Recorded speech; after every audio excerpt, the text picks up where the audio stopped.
Hello friends, SG classes में आप सबका स्वागत है। जैसा कि आपने पिछली वीडियो में देखा, हमने एएलपी के टॉप 100 क्वेश्चन में हमने ज्योमेट्री फिनिश की थी। आज हमारे सामने क्वेश्चन रहेंगे एवरेज के। ज़्यादा क्वेश्चन नहीं है, एवरेज के तो 2 क्वेश्चन है। उसके बाद हमारे पास जो क्वेश्चन रहेंगे वो सब मेंसुरेशन के क्वेश्चन है।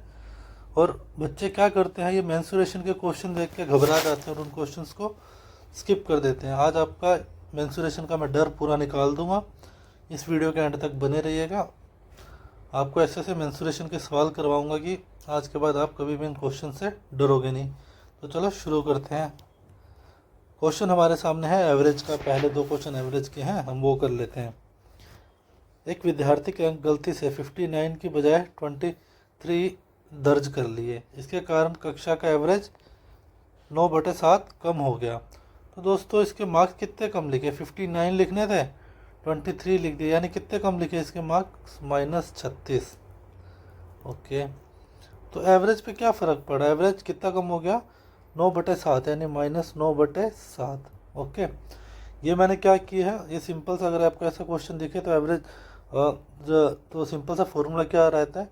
चेंज इन मार्क्स अपॉन में चेंज इन एवरेज। ऐसा करोगे आपको नंबर ऑफ़ स्टूडेंट्स आ जाएंगे। हमसे नंबर ऑफ़ स्टूडेंट्स पूछा है। आपको मैं बता भी दूँ, अगर जो 36 नंबर कम हुए हैं, कम लिखे हैं, तो उसका एवरेज सभी बच्चों पे पड़ेगा ना। तो उसका एवरेज सभी बच्चों उसके एवरेज का फ़र्क सभी बच्चों पे पड़ा। तो कितना एवरेज पे कम फ़र्क पड़ा? 9/7। ये मैंने लिख दिया, माइनस से माइनस कट गया, ये 7 ऊपर में चला जाएगा। ये 9 से काटा 4, 7 चौक 28। यही दोस्तों इस क्वेश्चन का आंसर। सिंपल सिंपल से क्वेश्चन आते हैं एवरेज के, कोई ज़्यादा टफ क्वेश्चन नहीं रहते। तो चलो आगे क्वेश्चन पे बढ़ते हैं। 15 संख्याएं थी, उनका माध्य 25 था, यानी 15 संख्याओं का जो एवरेज था वो 25 था। अब उनमें से 36.2 को घटा दिया, तो शेष संख्याओं का माध्यम यानी शेष संख्याओं का मीन या एवरेज क्या रहेगा? अब एक बात बताइए, जो मेरी 15वीं संख्या जा रही है वो कितना एक्स्ट्रा लेके जा रही है? यहाँ से 11.2 लेके जा रही है। और ये जो 11.2 एक्स्ट्रा लेके गया है, तो ये कितनों में बटेगा? ये 14 में बटेगा, बिल्कुल। तो इसको हम काट दें अपॉन में 10, तो ये कटेगा 7 दूनी 14, 7 एकम 7, 7 छः 42 सही। और ये अपॉन में 8, यानी 8/10, यानी 0.8 का फ़र्क पड़ेगा, माइनस होगा। तो 25 में से 0.8 गए तो मेरा आंसर क्या आएगा? 24.2। चलो आगे बढ़ते हैं दोस्त। अब जो हमारे पास क्वेश्चन आएंगे वो आएंगे मेंसुरेशन के, या फिर जिसे हम ज्यामिति भी बोलते हैं। बच्चों में बहुत डर रहता है इन क्वेश्चंस का, लेकिन दोस्तों कुछ भी घबराने वाली बात नहीं, बहुत इजी क्वेश्चन है। मैं आपको सिखाता हूँ कैसे होगा, और इस वीडियो के बाद आपका ये डर बिल्कुल ख़त्म हो जाएगा। तो हमें क्वेश्चन में क्या दे रखा है? एक व्रत है, ठीक है भैया। दोस्तों बना लेता हूँ व्रत, बड़ा मज़ा आता है, बिल्कुल सही व्रत बनता है अपने पास। जिसकी त्रिज्या हमें कितनी दे रखी है? 6। ओके सर, बना लिया हमने त्रिज्या। त्रिज्या खंड का कोण हमें क्या दे रखा है? 60 डिग्री। वृत्त की चाप की लंबाई हमसे ये पूछा है। दोस्तों इसको मैं L मान लेता हूँ। इसका L निकालने का फॉर्मूला क्या होता है मेरा? 2πr into θ/360। मैं सिर्फ वैल्यू रखूँगा 2 इंटू 22/7। आर हमें 6 दे रखी है, थीटा में 60 दे रखा है, ये 360 हो गया। इसको काटूंगा 6 से, ये 6 कट गया। तो ये मेरा L की लंबाई क्या आएगी? 44/7। ये इस क्वेश्चन का आंसर है। तो चलिए दोस्तों अगले क्वेश्चन पे बढ़ते हैं। अगला क्वेश्चन है हमारे सामने दोस्तों। चलो पहले एक सर्किल बना लेते हैं। बिल्कुल बना लिया। मान लीजिए किसी वृत्त C पर 14 सेंटीमीटर लंबाई वाली एक चाप है। मैं बना लेता हूँ दोस्तों इसको। ये जो इसकी लंबाई जो है 14 सेंटीमीटर है, और वृत्त की परिधि मुझे 180 दे दी। तो हमें ये कोण निकालना है। तो मैं आपको एक सिंपल सा बेसिक सी चीज़ बताऊंगा। मुझे एक बात बताइए, जो टोटल कोण होता है वृत्त में, ये कितने डिग्री का होता है? 360। ठीक है सर, बिल्कुल आपकी बात सही है। मैंने वृत्त बना लिया एग्जाम्पल के लिए, 360 होता है। मैंने कहा ये मेरा क्या हो गया? ये मैंने एक सीधी लाइन खींच ली, तो ये 180 डिग्री हो गया, ये भी 180 डिग्री हो गया। ये परिधि और ये परिधि सेम होंगी, हाँ ना दोस्तों? ये इसको जो हाफ हाफ में बांटता है, जो व्यास है इसको हाफ हाफ बांटेगा, 180 डिग्री ये रहेगा, ये परिधि सेम है। ये बात आप समझ गए। ठीक है, मैं फिर से एक नई चीज़ बताता हूँ। ये ले लिया, ये मैंने मान लिया ये 90 डिग्री ले लिया। ठीक है दोस्तों, ये चाप होगी। ये मान लो ये चाप की लंबाई मेरी 10 है, तो मेरी टोटल 40 हो जाएगी। 10 यहाँ, 10 यहाँ, 10 ये, 10 ये, 10 ये, 10 ये, 40, ये 90, ये 90, ये 90। यानी जो मेरी परिधि है या चाप कह लो, ये एंगल पे डिपेंड कर रही है। बिल्कुल सही बात है ना। तो यही मैं कॉन्सेप्ट यहाँ लगाऊंगा। ये मुझे कितना दे रखा है, 14 और 14, और ये मुझे टोटल कितनी दे रखी है, 180। बिल्कुल सही है, हाँ ठीक है सर, आप बिल्कुल सही कह रहे हैं। 14 दे रखा और टोटल 180 दे रखा। तो क्या जो 360 का एंगल रहेगा वो भी इसी रेशो में बटेगा ना? बिल्कुल इसी में ही बटेगा। तो इसको 360 से मल्टीप्लाई किया तो ये 28 डिग्री इस क्वेश्चन का आंसर आ गया। अगर आप सोचोगे सर ये कैसे किया, तो ये मैंने बिल्कुल ऐसे किया। देखिए, ये मान लो मेरा 10 था, ये 90 था। ठीक है, 90 था और ये टोटल मेरा 40 परिधि थी। मुझे बाकी का अगर मैं एंगल की बात करूं, ये 10/40 इंटू 360 से मल्टीप्लाई करूंगा तो ये 90 आ गया ना, 90 एंगल। यही दोस्तों मैंने इसमें किया है। जो मेरे को ये चाप दे रखी थी और पूरी परिधि दे रखी थी, उसी रेशो में एंगल डिवाइड होगा, वही कॉन्सेप्ट लगाया और ये इसका आंसर आ गया।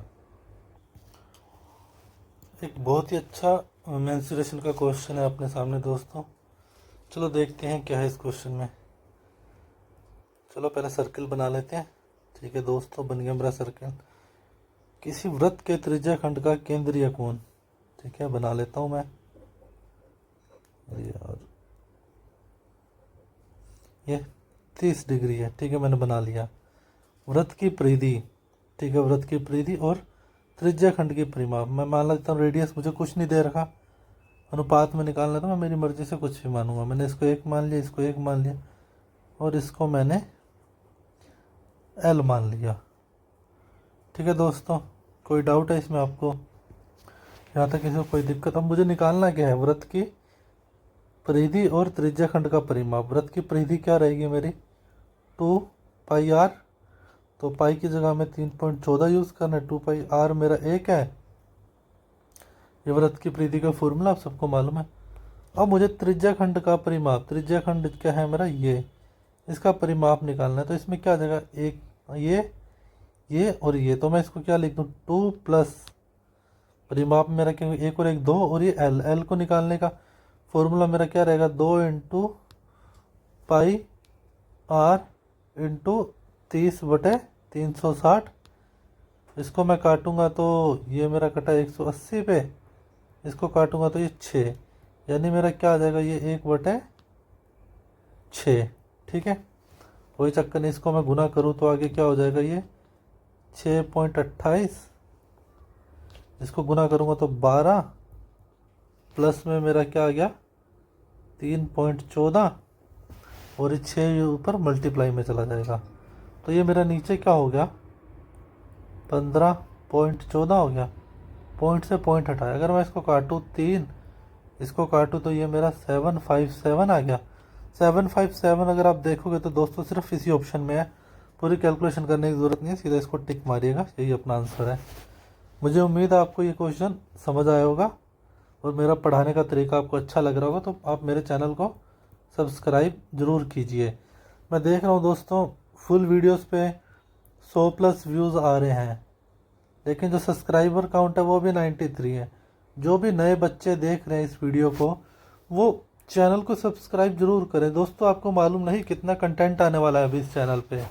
ऐसे ऐसे क्वेश्चन आएंगे, ऐसे ऐसे वीडियोज़ आएंगी, जीके की वीडियोज़ आएंगी, इस पर रीजनिंग की वीडियोज़ आएंगी, रीजनिंग के क्वेश्चन करवाऊँगा मैं आपको। सिर्फ मैथ पढ़ाने नहीं आया हूँ यहाँ मैं आपको, मैं यहाँ पे आपका रेलवे में, या वो एसएससी हो, या वो किसी भी स्टेट का पेपर हो, कोई भी सेंट्रल गवर्नमेंट का पेपर हो, जहाँ ये सब्जेक्ट आएंगे मैं आपको वो सब सब्जेक्ट पढ़ाऊँगा। आपको मैं ऑलराउंडर बनाऊँगा। आप किसी भी एग्ज़ाम में बैठिएगा, आप वो एग्ज़ाम फोड़ के आओगे। बस आपको क्या करना है, वीडियो देख रहे हैं, वीडियो को एक लाइक किया कीजिए। अगर आपको वीडियो अच्छी लगे या कोई डाउट है तो वो कमेंट में लिखिए, और चैनल को सबसे इम्पोर्टेंट सब्सक्राइब जरूर करें। तो चलिए दोस्तों अगले क्वेश्चन पे अपने बढ़ते हैं। क्वेश्चन नंबर 54 बहुत ही अच्छा क्वेश्चन है दोस्तों, मज़ा आएगा आपको करने में। क्या दिया, एक समबाहु त्रिभुज। समबाहु त्रिभुज आपको मालूम होगा, नहीं मालूम है तो मैं बता देता हूँ। वह त्रिभुज जिसकी तीनों भुजाएं बराबर हो उसको क्या बोलते हैं, समबाहु त्रिभुज। उसके अंदर किसी एक बिंदु से तीन भुजाओं पर लंब डाल दिया, मतलब परपेंडिकुलर डाल दिया। ठीक है दोस्तों, मैंने डाल दिया। इसको मैं मान लेता हूँ ए, इसको मान लेता हूँ बी, इसको मान लेता हूँ मैं सी। कोई चक्कर नहीं सर, ठीक है आप कह रहे हो तो मान लिया। अब उसके बाद हमें करना क्या है, क्वेश्चन में हमें इनकी लंबाइयाँ दी है और त्रिभुज का क्षेत्रफल हमें ये दे दिया और हमें निकालना क्या है, m-k⁻7। तो हमें दिया क्या है, हमें एरिया ये दे रखा है और हमें क्वेश्चन निकालने के लिए हमें चाहिए क्या, m चाहिए और k चाहिए।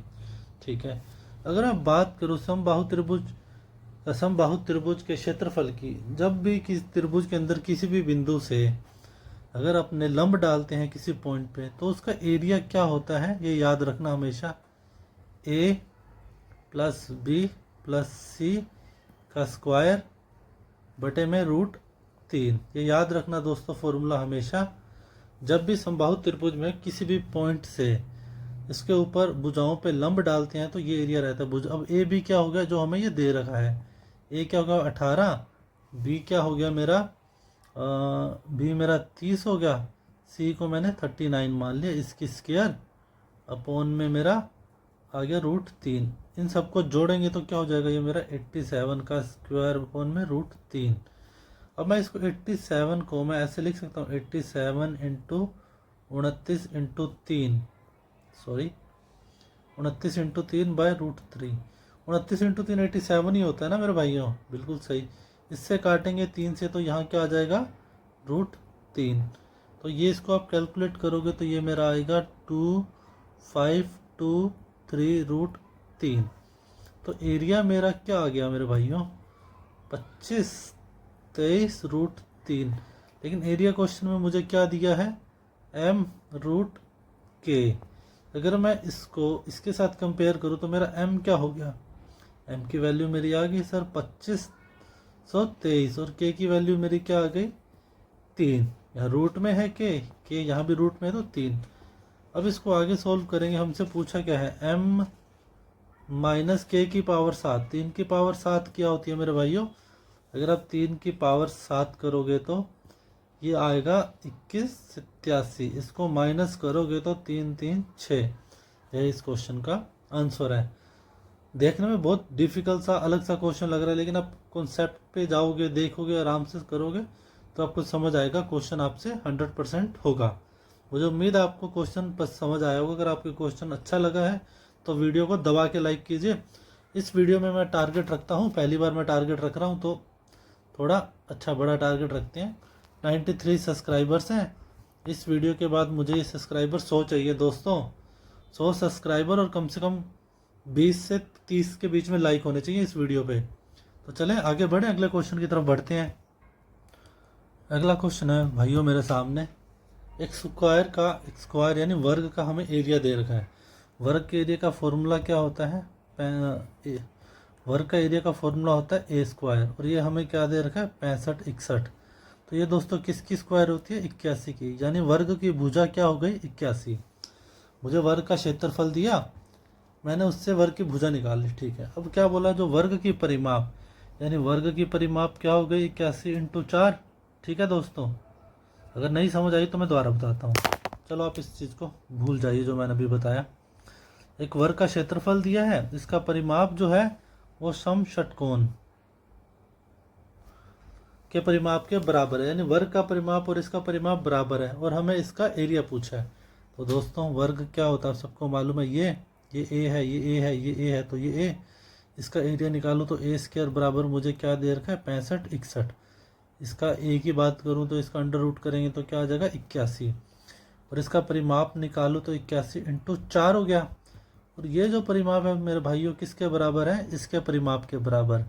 तो इसको मैं k मान लेता हूँ, ये भी k, ये भी k, ये भी k, ये k और ये k। तो ये इसके परिमाप क्या हो गई 1 2 3 4 5 इंटू 6k। इसको मैं काटूँ तो 3 2, इसको काटूँ तो 3 से काटूँ 27। ये मेरा के की वैल्यू मेरी क्या आ गई मेरे भाइयों, 54। अब हमें इसका एरिया निकालना है। इसका एरिया निकालने का फॉर्मूला क्या होता है, चलो फॉर्मूले से अच्छा मैं आपको समझा देता हूँ। इसको मैंने यहाँ से मिलाया, इसको यहाँ से, इसको यहाँ से। दोस्तों अब ध्यान से देखोगे तो ये बराबर 1 2 3 4 5 6 त्रिभुज नहीं बन गए, और ये 6 समबाहु त्रिभुज होंगे। पहले भी तीनों त्रिभुजों की लंबाई तीनों भुजाओं की ये बराबर होगी, ये बराबर, ये भी बराबर होगा, ये भी बराबर। अगर मैं एक का एरिया निकालूँ तो क्या होगा, √3/4 इंटू के स्क्वायर। लेकिन ऐसे मेरे त्रिभुज है कितने, 6। तो मैं इसको सोल्व कर दूं, 6 इंटू √3/4, के मेरा क्या है 54 इंटू 54, इसको मैं काटूँ तो ये मेरा 27 और 27 की स्क्वायर 729 को मैं 6 से गुना करूँ तो ये मेरा आएगा 4374, और यहाँ मेरा √3 है और ये √3, 43 74 √3 इस क्वेश्चन का आंसर है। बहुत ही सिंपल सा क्वेश्चन था दोस्तों। चलिए अगले क्वेश्चन पे बढ़ते हैं। दोस्तों अगला क्वेश्चन हमारे सामने एक समबाहु बहुभुज है दोस्तों, उसके इंटीरियर एंगल और एक्सटीरियर एंगल के बीच का डिफरेंस कितना है। इंटीरियर एंगल और एक्सटीरियर एंगल के बीच का जो डिफरेंस है वो मेरा 150 है, ठीक है। और इन दोनों का सम कितना होता है मेरे भाइयों, 180। अगर इनको मैं जोड़ दूँ तो मेरा 2 इंटीरियर कितना आएगा, 0, ये मेरा कितना 150 330 हो गया। इसको मैं काटूँ मेरा ये कितना हो गया, 165 इंटीरियर हो गया। अगर मेरा इंटीरियर एंगल 165 है तो मेरा एक्सटीरियर एंगल कितना होगा, 15 डिग्री, ठीक है। एक्सटीरियर एंगल आ गया। अब मुझे नंबर ऑफ साइड निकालनी है तो मैं क्या करूँगा, 360 को एक्सटीरियर एंगल से भाग कर दूंगा, इसको काटूंगा तो 24 आंसर आ गया। यही इस क्वेश्चन का आंसर है मेरे भाइयों।